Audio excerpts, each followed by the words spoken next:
65वें श्लोक में केशव ने कहा था, प्रसन्न चित्त वाले कर्मयोगी की बुद्धि सब ओर से हटकर एक परमात्मा में स्थिर हो जाती है। परमात्मा का क्या वास्तविक अर्थ है, इस पर भी हम विचार कर चुके थे। अब इस 66वें श्लोक में केशव कहते हैं, नास्ति बुद्धिर्युक्तस्य न चायुक्तस्य भावना न चाभावयतः शांतिर्शांतस्य कुतः सुखम। अर्थात न जीते हुए मन और इंद्रियों वाले पुरुष में निश्चयात्मिका बुद्धि नहीं होती। अब इसे और सरल भाषा में कहें तो ये कह सकते हैं कि जिस मनुष्य का मन एवं इंद्रियां उसके नियंत्रण में नहीं है, उसकी बुद्धि दृढ़ नहीं होती। अब मन को जीतने की बात तो हम पहले भी कई श्लोकों में कर चुके हैं और यह भी स्पष्ट कर चुके हैं कि मन को पूर्ण रूप से जीत पाना बहुत आसान तो नहीं ही है, लेकिन उस पर नियंत्रण तो किया ही जा सकता है। यहां यह स्पष्ट करना भी जरूरी है कि जीतना और नियंत्रण करना, इन दोनों में बड़ा अंतर है। बेशक माधव ने जीतने की बात ही कही है, लेकिन जीतने से ज्यादा व्यवहारिक है नियंत्रण, क्योंकि यह एक मनोवैज्ञानिक सत्य है कि हार किसी को भी पसंद नहीं आती है और मनोविज्ञान ये कहता है कि हारने वाले व्यक्ति के मन में एक ऐसी कुंठा स्थापित हो जाती है जो कभी भी उभर कर जीतने वाले पर आक्रमण कर सकती है, चाहे उसमें समय कितना भी लग जाए। इस दृष्टि से नियंत्रण हार से बेहतर है, क्योंकि जिसे आप नियंत्रित करते हैं उसकी कुछ स्वतंत्रता तो बाकी रहती ही है और धीरे धीरे उसे उस नियंत्रण की आदत पड़ जाती है और वो उसे स्वीकार कर लेता है। आइए इसे एक उदाहरण के द्वारा समझते हैं। मान लीजिए कि आपको पता है कि आपके बेटे को चाउमीन बहुत पसंद है,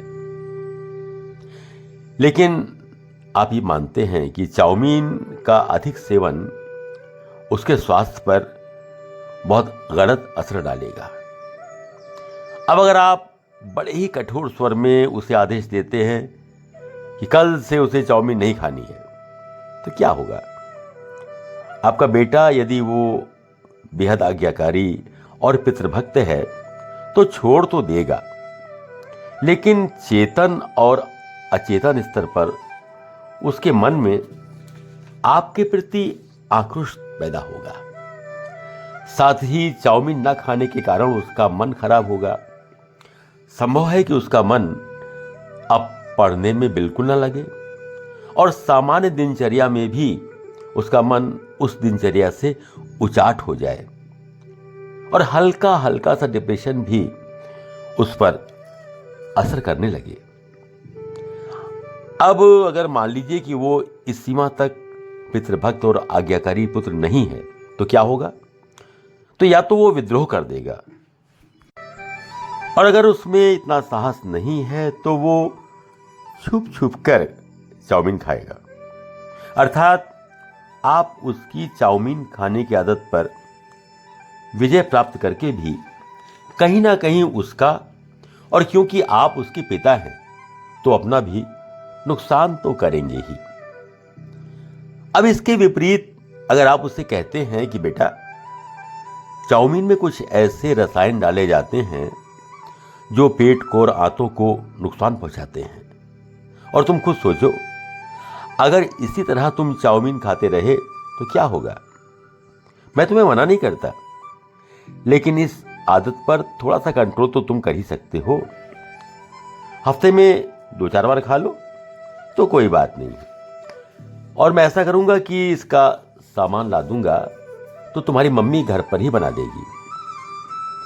आपका यह तरीका काफी हद तक आपके बेटे की इस आदत को नियंत्रित कर सकता है और उसे डिप्रेशन भी नहीं होगा। यही बात मन और इंद्रियों पर भी लागू होती है। इंद्रियां तो मन की इच्छा को पूरा करने का एक साधन मात्र है। तो यदि आपने प्रत्येक मामले में मन को नियंत्रण करने की आदत डाल ली तो केशव की कही बात का काफी हद तक पालन हो जाएगा। हम ये नहीं कहते कि मुरलीधर का मन को पूर्ण विजय करने वाले वक्तव्य की पूर्ति संभव नहीं है। बिल्कुल संभव है, किंतु वह स्थिति हजारों में एक आदमी के साथ ही संभव हो पाती है और वहां भी इस विजय का हार में परिवर्तित हो जाना संभव है। हमारी पौराणिक कथाओं में ऐसी कितनी ही कथाएं आती हैं जहां अपनी शारीरिक इच्छाओं पर पूर्ण विजय प्राप्त करने का अहंकार पाले ऋषियों के किसी न किसी अप्सरा को देखकर विचलित होने का प्रसंग आया है।